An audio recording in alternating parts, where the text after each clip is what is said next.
Over the last week, I've been watching the daily videos from Rudy about the Alpha Investment 6.9 year anniversary booster box. It's going to be released soon, and I want to tell you my thoughts and opinions on the whole situation, along with what I think about the product. And overall, man, it's really cool to see the guy who's dedicated most of his adult life to collecting cardboard and sealed product really birth one out himself, make a really homebrew booster box. And that's how I see this product. It's like a homebrew type of box that, an individual makes. And it's really nice that it really correlates to the celebration of the 6.9 year anniversary, 7 years of the Alpha Investments YouTube channel. And, I think what a lot of people don't really say enough about that channel is it really is genre defining. I'm sure there might have been a couple people here and there talking about investing in collectibles, especially Magic the Gathering, but he really brought it out into the pseudo mainstream environment, I feel like even a lot of YouTube channels can't say that they've done that, where they've birthed a genre, right?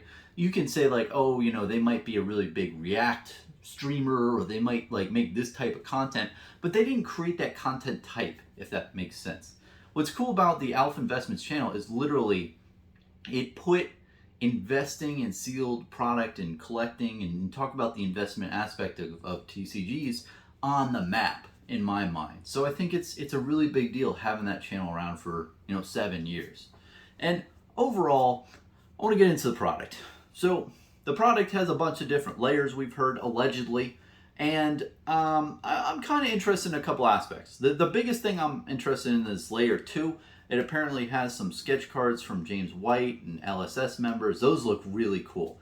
And I really hope that they don't sell for much on the secondary market. I would love for them to be like $50 a card or something, and I would love to, buy a couple for my collection, the ones that, look funny. I like how they're one-on-one, but I think sketch card is a little bit egregious, right? I think it's a little bit too much to call these sketch cards. I would call them more doodle cards, There's not many artists who are actually drawing the stuff they are. It'd be like if you gave old Bronson some cards to write artwork on. It's not going to look, it's going to be a doodle, man. I know you also, though, to be fair, you have MJ Fatezio doing a couple little pieces there. I think that could be, slide into the artwork category. But, they're definitely like doodle artworks. But I think they're cool. I like how they're limited and to 1 of 1. That looks cool. And I like how, it's a really fun type of product, it looks like. And it might not be valued by a lot of people out there. Maybe, Magic the Gathering, MetaZoo people out there get these cards and like, what is, I don't want this. I don't want this random doodle card. That would be cool. I'd happily buy those. So out of the whole box, that's what I'm looking forward to the most. What I like about it, another positive, is that the boxes seem like they have the value that you pay for allegedly, from what we've heard Rudy say in the last couple of videos. It's not more of a lottery system from what we've heard. It's just, hey, you pay X and you're most likely going to get X out of the box. But then also we've heard, how do you price these types of things, which is a really big thing. I mean, it's hard to price different aspects in the box, especially the doodle cards and other types of things. But I guess that's where the bottom of the box is going to have more of like a, value in it. So just going over the layers really quickly, you have the top layer, talking about the whole box. Top layer has the pins and some dice. That's pretty cool. I like how there's depth to the pins. That's really kind of cool. And what was interesting, though, is Rudy said that there's depth to everything. I don't know if there's depth to the dice. Maybe there's something in the dice. Maybe you're going to have to saw it open. Wait for that video. But apparently there's depth to each thing. There's a different sub-level, which I like. So the pins are going to have serialized numbers on the back, and the ones that end in 6-9 are going to be redeemable for things. I like that aspect. That's really cool. It's not just a pins. You could get like a hit. So the number 6-9 is 1 out of 100 that I see. So it's like a 1% chance of pulling a pin in each slot. So I think each person estimated we're going to have like a 6 to 7% chance of getting a redeemable pin, if I'm doing that math correctly, and if everything of the serialized numbers are going to be put in the boxes. I think they're labeled out of 3,000. So if they only have 2,400 boxes printed overall, you most likely are going to have a 6 to 7% chance of getting a redeemable pin per box, redeemable for like a $300 value of a case, depending on which one you get. So I like that aspect of layer one. Redeemable pins. Personally, I'm not a really big fan of pins. Like, pins don't really get me off in any way. But I do want like one full set. But if I get another thing, I might sell that off, because I just want one full set of pins. I think that would be cool. The dice are interesting. Definitely tunic counter dice. If you play Flesh and Blood a lot, you don't want to forget your tunic counters, and you need those big old dice so you don't forget. So I can definitely see uses in that. Going into the second layer, we have 3 different cards. So you got a MetaZoo card, you got a Flesh and Blood card, and Magic the Gathering. And that's really cool. It's cool to see that Magic the Gathering is the main game in the front, and then the 2 side games that he helped or very early on in their development get a head start is on the left and the right. That's really cool. And what's neat about this section is it looks like there's different hits. So there's like a base version of all 3, but then there's also a hit version for all 3. So a base version for the Flesh and Blood, as a Flesh and Blood slot, like we've heard, is just like a blank card, which is kind of cool. And those are pretty limited. And then we have the Magic the Gathering slot, which could be like a sketch version of a beta card or whatnot. That seems neat. And then the MetaZoo slot, I think the only thing we've heard so far is it's the Christmas promo. And it's funny how that Christmas promo arrived so late. Maybe somebody's been a little bit naughty for Christmas and didn't get their MetaZoo Christmas promos. I don't know. There might be something to that. But yeah, overall, I think that that's the layer that I'm looking forward to the most. I really want the sketch cards from LSS. That seems like a really fun thing to collect. It's not something that is like, I don't think is going to increase in value over a long period of time. I think once the assigned value is put to those cards, it's going to probably stick for a good while. And the only thing that I have concerns about with the sketch cards, especially the Magic and everything else, is more sketches can be done after the fact. So if Legend Story Studios gives a bunch of blank cards in the future for people to doodle and stuff, you could just bring them to conventions and stuff and give them to James Wade and say, here, can you please doodle something here for me? You can always get stuff done in the future. And I know they have the Alpha Investment sticker on the back, which is very nice, and it commemorates like, okay, this was part of this event type thing. But that's my only concern with the value type things. But hey, like I said again, I hope the doodle cards for Flesh and Blood, being very selfish, I hope they drop in value so I can like pick up a couple ones that I want on the secondary market. But yeah, that seems like a cool slot. And then the bottom slot is supposed to be more of a, either you get sealed Flesh and Blood packs, MetaZoo packs, Magic the Gathering. I feel like that's kind of the generic thing that could come in there. Or it seems like you could get just a mystery type thing at the very bottom. Now this makes me wonder though, man. If it's like that, where you have different stuff in the bottom, I wonder how prone it is to shaking. And I hate to say that on camera, but it's true. That's where my mind goes. I'm like, can I shake it to like see? And then maybe I can get like a Flesh and Blood pack and kind of like shake it in another box to like match the acoustics and like line it up on my computer. That's where my conspiracy mind goes. But I don't think you'll be able to do that, but just something to take into consideration. This bottom, it's really whatever it is. We'll see. I mean, if it's some Flesh and Blood packs, I'd highly consider opening them.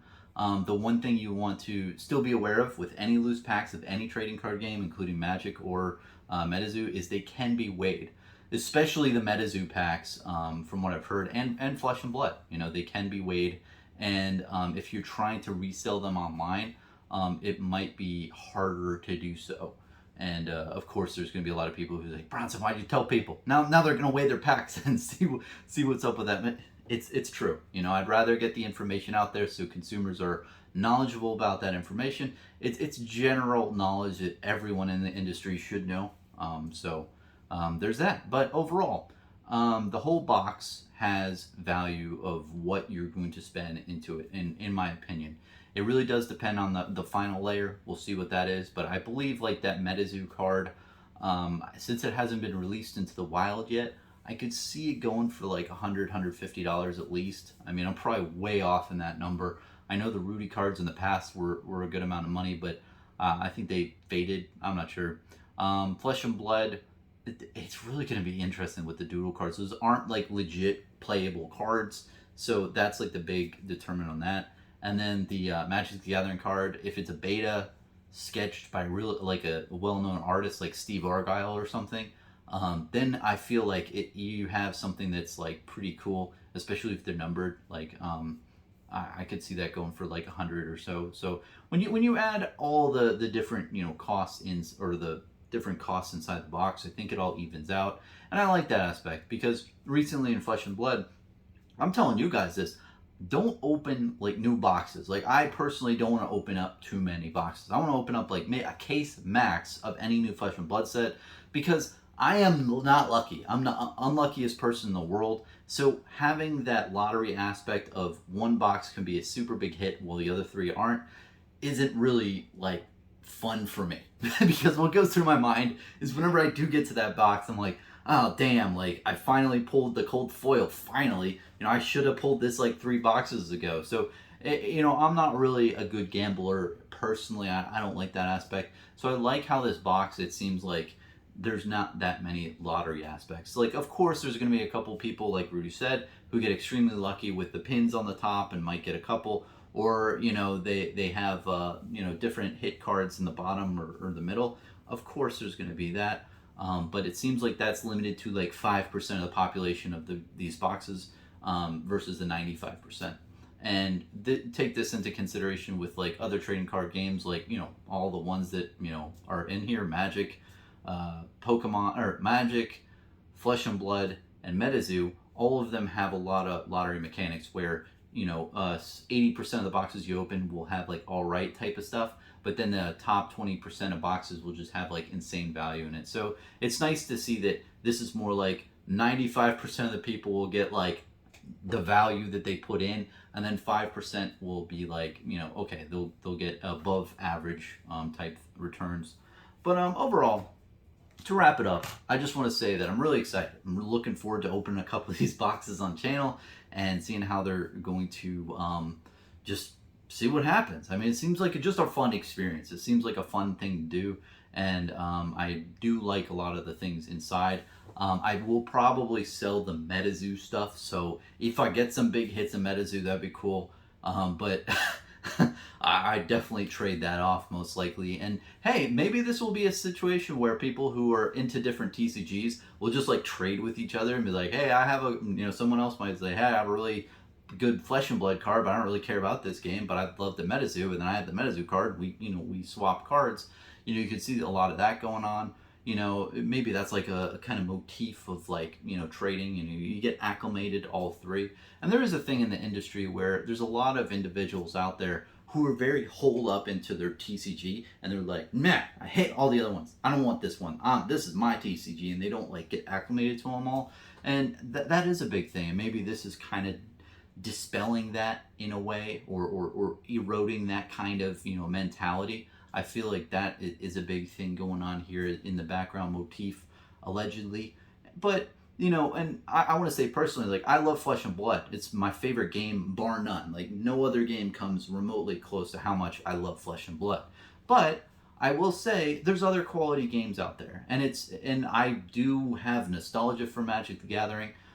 It's a really great game from my childhood, and I love collecting that for many years. MetaZoo is a game, but overall it's good to be looking around, feeling out the everything out there, because there are other games that are good, like and if I can name drop 2 more, is like Destiny, and then Star Wars Destiny, of course, and then you got Netrunner. Brilliant games. And even though I've never played them, I've watched a bunch of gameplay, and it's just like really damn good. But that's my thoughts on the whole product overall. I think it's good how it's not lottery aspect. I'm interested in it, and it's really cool to see the guy who created a genre, about trading cards and investing in the YouTube space is birthing out his own sealed product and releasing it out for this occasion, 7 years. And, on a personal note, now that we're pretty late into this video, From the beginning of my channel, right? I've always been a big fan of Rudy. I watched a lot of his videos before I made a channel, and then when I made a channel, honestly, I tried the hardest I possibly could not to emulate the guy too much. I love the playground of secondary market investing and collecting and trading cards. It's a lot of fun, and it's great talking about it, right? It's great to be in that playground and just interact with the cards and have fun. It's a lot better, or it's a lot funner than Fidelity, a brokerage account, or any type of other like investing. That there's a lot of like flashy toys that you get to handle along the way, so it's a lot of fun. Of course, you have to do it responsibly. There is that, but it's a really fun space to be in personally, and I enjoy being on the playground, but I don't want to like just completely steal a style from the big man himself, and I've been worried about that. And there's so many times where I've said like certain buzzwords like Timmy or some other random shit, and now I'm like, wait a minute, oh crap, Rudy really coined this term. I'm like, ah, fuck, like I don't want to be a Rudy clone, and it's hard because the man really did create a type of genre, and finding your niche outside of that whole space is it looks to be a challenge for most, I will say. But that's my whole part, my whole thoughts on like just being in the YouTube channel, just playground of secondary market investing and collecting type vibe. But overall, man, on a personal note, right? Ru's been a really, really kind person to me over the last couple of years of my channel. He has given me a little bit of nudges here and there, very, very subtle, about how upgrading my camera and background is probably a smart idea. And I've noticed it's come a long way. Like, and I really appreciate that encouragement from the man. This is very nice. He's also, I think it was like a year ago, he blasted all of his patrons with a YouTube video that I made about his Gem Keeper card and how I had some conspiracy theory on that. And that was incredibly kind. Like, I did not expect that at all, that he would put something like that out in the wild, and be a big fan of his for a while. It was really cool. There's a lot of intangible wealth there. And there's a couple other things that he's done over the years, and it's really been impactful. It's really just been he's a nice fucking guy. And if he did it to me, I know there's so many other people out there in the trading card game industry and in the investor collector space that really were brought in because that guy had a YouTube channel and because Alpha Investments exist.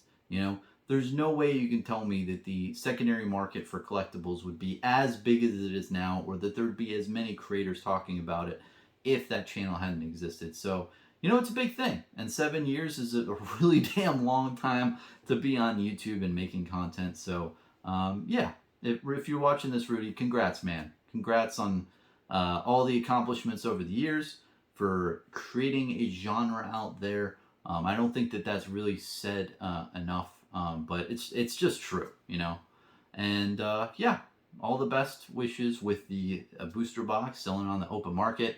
If there is 2 boxes per person, I think it won't sell it as fast. But if it's 4 boxes per person, another thing I'm thinking, I don't know if that's gonna last very long. And those Rudy sales, man, it's always a mind fuck, because sometimes you have some that just last for like a day, and then you get emails like, hey, anyone still interested in this shit? Or sometimes, like the last Flesh and Blood sale, I think it lasted like 7 minutes, which is nuts. And that was after a quantity reduction out there. So it'll be really cool to see how many of these sell and how fast. I think it'll all sell out, especially if you have 4 boxes per person. And this is don't quote me on this shit at all, but I would estimate if it's 4 boxes per person, I think it's only going to last like 20 minutes or so, maybe a little bit less. It's just it's a really big thing. I think a lot of people are interested, and a lot of hype has gone into it, a lot of time and effort, and it shows. So anyway, that's just my thoughts and opinion on the whole situation. and the booster box for the 6.9 year anniversary. So let me know what you think in the comment section, what your thoughts and opinions on this are. But man, I'm really looking forward to opening it up and seeing what cards I get. So cheers, man. Have a good one.